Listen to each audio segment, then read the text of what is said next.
journalists with us online. We'll be able to hear from both of them. Before I hand the podium over to Secretary Blinken, just some quick announcements at the top. After his opening remarks, I'll open the floor to questions. We'll first take a few questions from here in the room.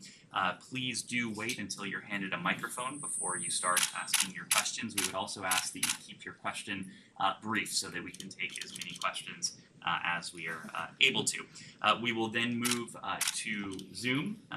Please do raise your digital hand on the Zoom, and we will call on you from there. We ask that you please click raise hand to notify that you have a question. Please do unmute yourself before speaking, and we'll take your question. This, of course, is live streamed. There will be a transcript available after the fact. And now, as I said before, it's my distinct pleasure to introduce Secretary Blinken. Secretary Blinken, the podium is yours. Good morning, everyone. Ned, thank you very, very much. And it is particularly good to be here. And I wanted to start by saying welcome, everyone, to the Foreign Press Center. It's been too long since those words have actually been said. This is the first in-person event, as Ned said, that we've been able to have in over 2 years as a result of the pandemic. And I can't imagine a more fitting occasion than to do it on World Press Freedom Day. So welcome back, everyone. The United States has a vital stake in promoting the right to freedom of expression, including a free press, at home and also around the world. The free flow of information, ideas, opinions, including dissenting ones, is essential to inclusive and tolerant societies. A vibrant independent press is a cornerstone for any healthy democracy. At its core is the idea that information is a public good, crucial to everything we do, to every decision that we make. And often, we trust the press with providing that information. It's what helps citizens understand the events and the forces that are shaping their lives. It allows people to engage meaningfully in the political and civic spheres of their communities, their nations, and the world. Free press is one of the most effective tools that we have for advancing human rights. Whether it's documenting unjust working conditions, corrupt or failing public services, discrimination against women and marginalized groups, abuse of security forces, accurate reporting shines a bright light on the parts of our societies that need fixing, that need to be illuminated. That brings pressure to change, to form, as we say in the United States, a more perfect union. Having said that, we meet at a time when the exercise of freedom of expression, including freedom of the press, faces profound threats. Some of these are old, some are new. Threats that we, the United States government, the Department of State, all of us as citizens, have an abiding interest in confronting, and doing so head on. Just last Thursday, April 28th, journalist Vera Hirich was killed when the apartment that she was living in was struck by the Russian military in Kyiv. Vera is one of 11 journalists killed in Ukraine this year, according to the Committee to Protect Journalists. Many more have been wounded in conflict. One is Fox News correspondent Ben Hall, who was seriously wounded when the car that he and his team were traveling in was struck by incoming fire on March 14th. His cameraman, Pierre Zakrzewski, his producer, Alexandra Korshenova, killed in this attack. I know Ben well. He's traveled with me on many occasions since I've been in this job. I'm thinking of him, his loved ones, the loved ones of Pierre and Alexandra, and those of all who were killed in Ukraine. For my part, I look very much forward to welcoming Ben back to the press corps. As this group knows in particular, the Kremlin's war of aggression on Ukraine is just one of many conflicts around the globe, where journalists are putting their lives on the line right now, as we speak, as we gather, in order to report the news. In Burma this past January, journalist Phu Tweedim's body was discovered 2 days after he was abducted, alongside 9 other people in Chin State. In November, Yemeni journalists Rasha Abdullah al-Razi and Mahmoud al-Atmi, husband and wife, were driving together in Aden when a bomb attached to their car blew up. Rasha, who was pregnant, was killed. Mahmoud survived and later told the UN Human Rights Council that he'd been threatened shortly before the attack by Houthis. Of course, we also know that journalists face grave risks beyond areas of conflict around the world.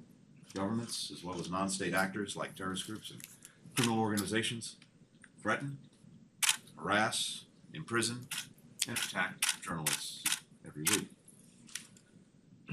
293 journalists were behind bars at the end of 2021. That's a new annual record. This is according to the Committee to Protect Journalists. The PRC continues to hold the highest number, imprisoning some 50 journalists, including 8 from Hong Kong. Other governments use the threat of imprisonment and lawsuits to intimidate journalists. In Afghanistan, the Taliban have systematically repressed the Afghan independent press, particularly women journalists and those working in rural areas. According to a survey conducted at the end of 2021, 40% of independent media outlets in Afghanistan have closed since the Taliban takeover. When individual journalists are threatened, when they're attacked, when they're imprisoned, the chilling effects reach far beyond their targets. Some of the media start to self-censor. Others flee. Some stop reporting altogether. And when repressive governments come after journalists, human rights defenders, labor leaders, others in civil society are usually not far behind. That was the message sent on April 7th when an assailant attacked Russian editor and Nobel Prize winner Dmitry Muratov with red paint and acetone as he rode on a train outside of Moscow. Just some months before, I had the privilege of being on a panel with Dmitry during the Summit for Democracy. This attack, which U.S. intelligence assessed was the work of Russian intelligence, left Dmitry with chemical burns in his eyes and sent a clear message to others considering criticizing the Kremlin's war of aggression against Ukraine. Governments are supplementing traditional forms of repression with new tactics aimed at undermining press freedom. More governments are taking steps to control access to information, and news in particular, on the internet, whether through shutdowns, slowdowns, or outright censorship. These restrictions make it harder for reporting from inside closed areas to get out, and news from the outside getting in. Technology is being used not only to block journalists, but to watch them. From 2020 to 2021, more than 30 reporters, editors, other media employees in El Salvador were hacked with the spyware Pegasus, according to an independent investigation. One of several countries where journalists, human rights defenders, and others in civil society have been targeted with this spyware. Last year, the Biden administration placed the foreign company that produces Pegasus, the NSO Group, on the entity list, forbidding it from receiving U.S. exports, including technologies, and seriously affecting its operations. Whether these attacks on journalists are made using old methods or new ones, the overwhelming majority of crimes against journalists worldwide are carried out with impunity. This sends a clear message to perpetrators that they can keep targeting the press without consequences. The U.S. government is taking a wide range of action to push back against this repression and to strengthen press freedom. I'd like to highlight 3 aspects of what we're doing in the time that we have today. First, we are taking urgent steps to help protect journalists in conflict areas. In Ukraine, for example, we're equipping journalists with flak jackets, first aid kits, satellite phones. We set up a press center in Lviv to help local and national Ukrainian media outlets continue their operations. We're also offering emergency aid and psychosocial support to journalists who bear the invisible wounds of reporting from war zones. This work goes hand in hand with the journalism protection platform that we announced at the Summit for Democracy a few months ago, which will provide at-risk journalists with training in digital and physical security, psychosocial care, and other forms of support. Second, we continue to raise the profile of cases of journalists who are being targeted for their work, using every platform and diplomatic engagement that we have. Today and every day, we think of American journalist Austin Tice, who has been held captive in Syria for nearly 10 years, a quarter of his life. we will continue to pursue every avenue to secure his release. We're rallying broader coalitions of countries to these efforts, such as the Media Freedom Coalition. This is a group of more than 50 countries that share our commitment to press freedom as well as to the safety of journalists. So, for example, when we call out Beijing for cracking down on independent media in Hong Kong, we're doing it together with countries from every part of the world. And we're using targeted sanctions to impose costs on the perpetrators of such attacks, including new authorities we created like the Khashoggi ban. Third, the United States is helping independent media in financial peril.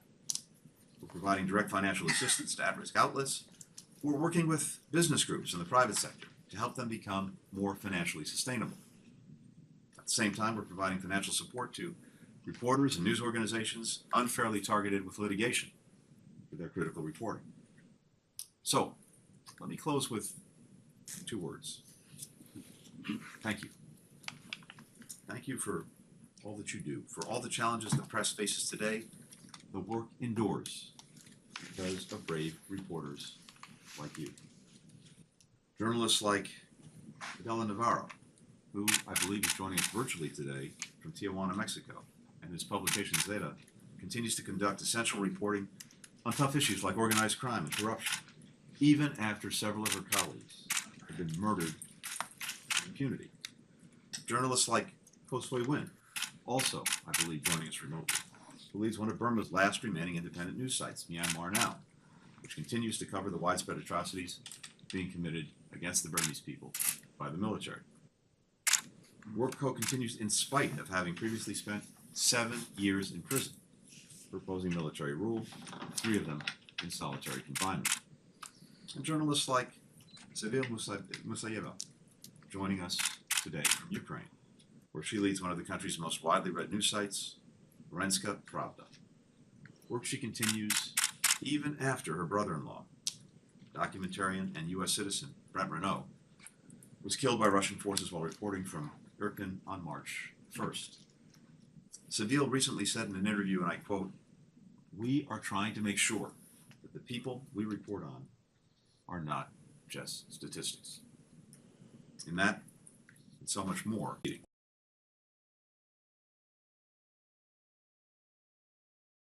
joining us online.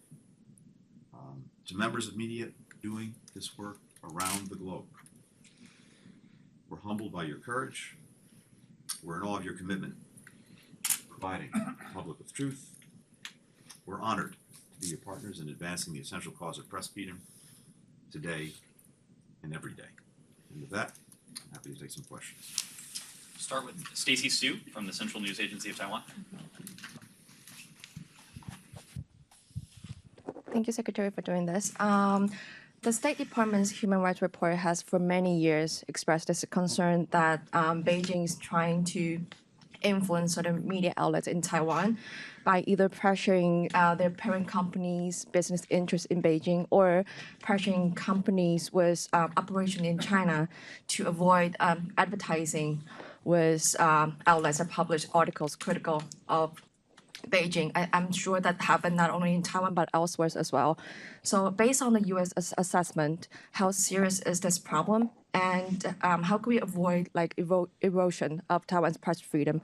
And secondly, if I may, there have been concerns that with Elon Musk's business ties to China, his acquisition of Twitter may allow Beijing to influence or censor critics on the social media platform. Do you agree with this concern? Thank you. Thank you. So to the first part of the question first, Taiwan is quite literally on the front lines of the PRC's hybrid warfare, including disinformation, including cyber attacks. The information environment and democratic processes. So we've partnered with Taiwanese authorities on this, civil society organizations, to support independent fact-based journalism, to try to build societal resilience to disinformation and other forms of foreign interference. But it's something that we look at very closely and that we continue to work on.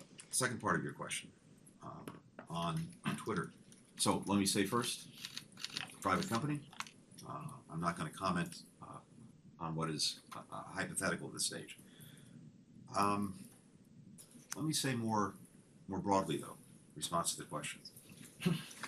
As we've just discussed, free speech, including free media, including platforms of one kind or another, are incredibly important to the Biden administration.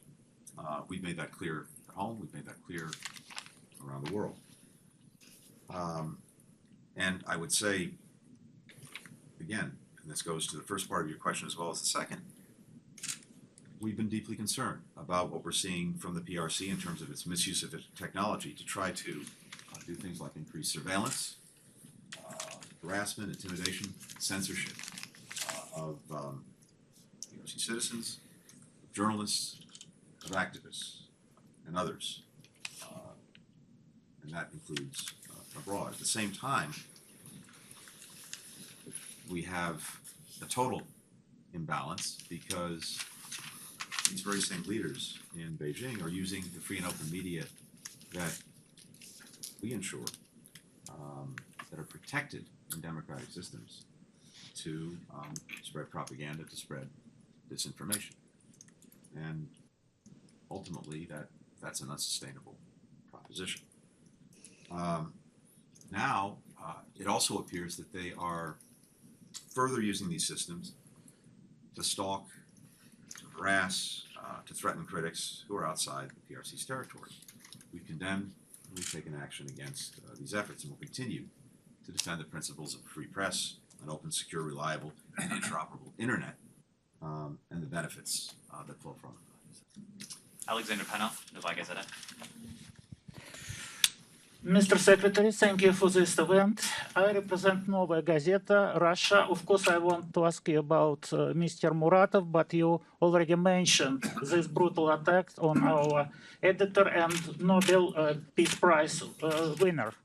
Actually, could we expect any new statements regarding this situation? And if I may, I want to tell about second case. This is Mr. Vladimir Karamurza, political activist, but he is former journalist. He was my colleague. We worked together 10 years. And actually, he was poisoned twice in Russia. Now he was arrested, and he could get up to 15 years of prison. He is Washington Post columnist still. And his wife and his 3 kids live here in the Northern Virginia. And for those who are familiar with the situation, knew that it's a kind of revenge. It's not discreditation of Russian army in his speech of House of Representatives of State of Arizona, but it's revenge for Magnitsky Act, which Vladimir Karamurza and late Boris Nemtsov lobbied in U.S. Congress, successfully lobbied. Actually, could we wait for some statements from U.S. government regarding this situation with this gentleman, and regarding Mr. Muratov, and regarding generally the situation in Russia, when lots of young Russian journalists had to leave country and to work abroad because it's not just censorship, it's military censorship in Russia. Thank you. No, thank you very much for the question. A few things in response. First, as I mentioned, I was with Dmitry Muratov on a panel during our Summit for Democracy just a few months ago. At that time, the news outlet that he was leading was able to operate, as were many others. And of course, that space, already incredibly restricted, has been virtually shut down. I'd say, generically, governments, regimes that engage in these practices do not evidence a great deal of confidence in themselves. What are they afraid of? You know the answer. It's the truth. I had the opportunity some years ago to actually meet with your colleague, Mr. Karamurza, in Washington, who was here. This, I think, goes back to 2016, 2015. I remember the conversation very vividly. And like you, we are deeply deeply disturbed by his treatment. It's a case that we're following very, very closely. As you know better than I do, he suffered arrests, he suffered near fatal poisonings in connection with his peaceful political activities. And of course, these tactics have long been part of the Kremlin's playbook. So, we urge Russia to cease the abuse of repressive laws to target nonviolent organizations and individuals, as well as journalists. The Russian people, like people everywhere, have a right to speak freely. They have the right to form peaceful associations to common ends. They have the right to exercise freedom of expression and to have their voices heard through free and fair elections. And of course, right now, the mere fact of calling what is happening in Ukraine by its name, a brutal, unprovoked aggression, as opposed to the Orwellian special military operation, that risks getting anyone who does that 15 years in jail, as you've noted. Again, among many other things, not evidence of a government or leadership that actually has confidence in itself. Johan Zaid, Ali, ARY Pakistan. So thank you so much. So Pakistan remains among those countries in the world considered most dangerous place for the journalists. Last year, many Pakistani journalists were killed, kidnapped, and tortured for exposing crime and corruption and criticizing some of the government policies. So has the State Department ever taken up this issue in bilateral talks with the Pakistani authorities? Thank you. The short answer is yes. We take this up in our engagements with Pakistani counterparts. Of course, this is also a feature of the annual human rights reports that we put out. And of course, we're aware of significant restrictions on media outlets and civil society more broadly in Pakistan. Here again, a vibrant free press and informed citizenry are key for any nation and its future, including Pakistan. And I think these practices that we see undermine freedom of expression, they undermine peaceful assembly, they undermine Pakistan's image, as well as its ability to progress. So it is something that comes up both in our direct engagements and in the work that we're doing every day. We'll take a couple questions online. As a reminder, please do raise your digital hand and unmute yourself if you're called upon. We'll start with Civil Musayaba of Ukrainska Pravda.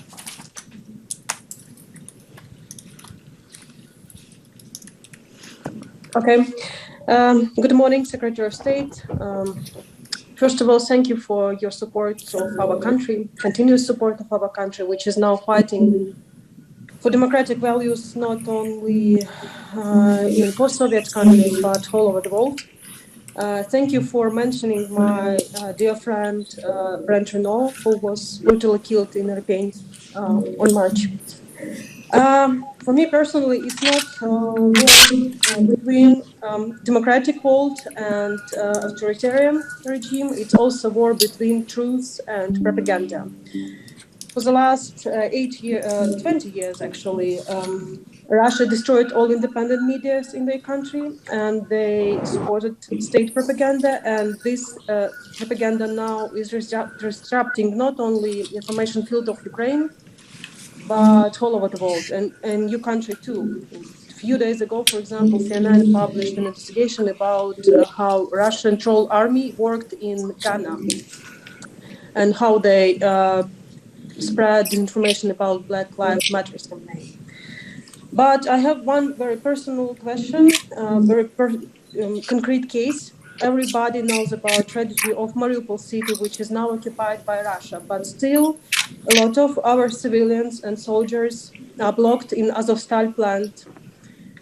Some of them were evacuated, and we met them in Ukrainian controlled territory, but a lot of people still are blocked in this plant. And Russian propaganda for the last 8 years pictured those people, I mean soldiers, first of all, like Nazis.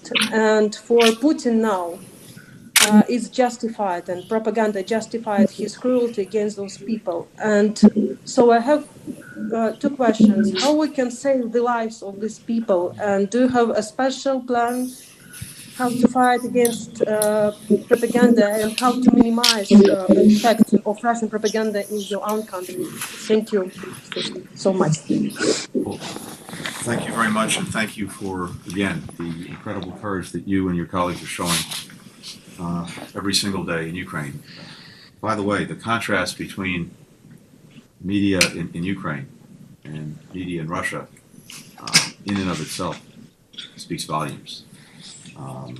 And in Ukraine, whether before the aggression or now, during the aggression, it's vibrant, incredibly vibrant, free press, putting a light on everything that's happening is invaluable. And again, we really applaud the courage that you're showing every day. So it's a very significant challenge when it comes to dealing with the information environment in Russia that has been created and bolstered over many years, and a space that was already incredibly restricted is being shut down to virtually nothing just in the last 6 months. That's not something that gets reversed overnight, but the more people are speaking up, the more journalists are doing their jobs to the extent possible in Russia, but even outside of Russia. Over time and by different ways, information will find a crack, and we'll get through. And over time, even in the most closed down society in terms of its information space, I think it's going to be very difficult to fully hide the truth. And the truth is, what in the world has Russia's aggression in Ukraine done to benefit the Russian people? Absolutely nothing. And to the contrary, they're also bearing the consequences of the horrific decisions made by their leadership. How has this aggression advanced in any way? Desire for someone in Russia, like anywhere else, to have a good job, to educate their kids, to find opportunity, to live a life that promises an even better life for their children. How does that have anything to do with the basic aspirations that people have? And on the contrary, of course, among many other things, Putin's actions have turned Russia into a pariah. The fact that virtually every leading company on earth has exited from Russia speaks volumes to that. And that too is something that over time Russian people will feel in their daily lives, and that will begin to penetrate the information space. And people increasingly, I believe, will ask themselves the question, why? To what end? But again, it takes a lot of time because this is a system that's been built up over many years, many decades. But the most important thing is for people, wherever they are, to continue doing their jobs, continue to shine light on what's happening in Ukraine, continue to get the information out there, and it will ultimately find its way to its destination. We've been, across the board, of course, deeply concerned about those in various parts of Ukraine who were trapped by the Russian onslaught. Mariupol is front and center in the news for so many people. It continues to be contested, and simply put, people need to be allowed out, and humanitarian assistance needs to be allowed in. We've seen efforts over the last couple of months to have humanitarian corridors to allow people to exit. In virtually every instance, those corridors have not held up because Russia has not abided by the commitments that it made to have them. Now, we just had one successful exit from Mariupol of about 100 people just yesterday, but then again, the corridor was shut down, and my understanding is that the shelling and targeting and rocketing of people who are trapped in this factory area has resumed. Here again, I think it's incredibly important for the work that all of you are doing to just keep shining a light on it, to make sure that the world knows, to the best of our ability, what's actually going on, to see, to know, to understand the brutality of it, the inhumanity of it. And that, too, over time, I think, has a way of putting pressure on those who are engaging in these actions to change course. What is Sui Wen, Voice of Burma? Good morning, Mr. Secretary. This is Sui Wen from Burma. Let me ask you a question regarding the U.S. policy to Burma. In response to the latest military coup there last year, the United States froze $1 billion of cash Burma had at the U.S. Federal Reserve Bank in New York. There are some rumors out there that the U.S. government is considering to release those funds to opposition groups in Burma. Is there any element of truth in that? Does the U.S. have any plan to actively support a nationwide anti-resistance movement in Burma against the military junta, such as buying weapons as you are now doing for Ukraine? Thank you, Mr. Secretary. Thank you very much. Let me say first, generally, we will continue to support the aspirations of the Burmese people to return to the path of democracy. We're doing that in a variety of ways, and this is the focus of our actions. Since the coup, we have sanctioned over 27 entities, 70 individuals. This includes military leaders, it includes officers, it includes cronies who support the regime. Having said that, we, the international community, believe that more needs to be done. For example, and this is, I think, an important focus, ending the sale and the transfer of arms, materiel, of dual-use equipment, technical assistance to the military regime, which it is then, in turn, using to abuse the Burmese people. We continue to press, and we will continue to look for different ways to be effective in pressing forward.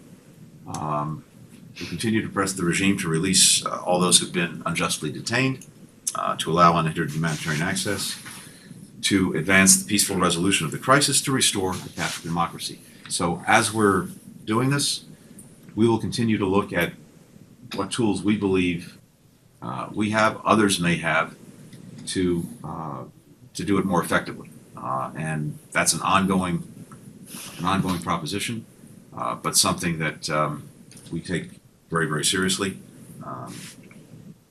It's one of the more deeply disturbing tragedies that we've experienced and that the Burmese people especially have experienced, in no small measure because of the extraordinary hope and expectations that have been created by this move to democracy. The fact that it's been derailed, and not only derailed, but derailed in such a violent, repressive way, is something that should continue and needs to continue to galvanize the attention, the focus, the determination of the world to help Burma get back on the democratic track that was interrupted. Thank you.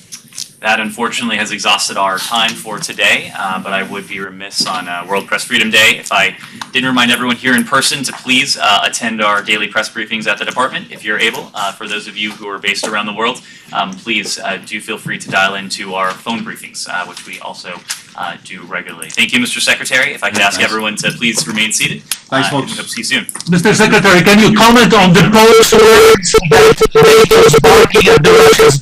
Was the war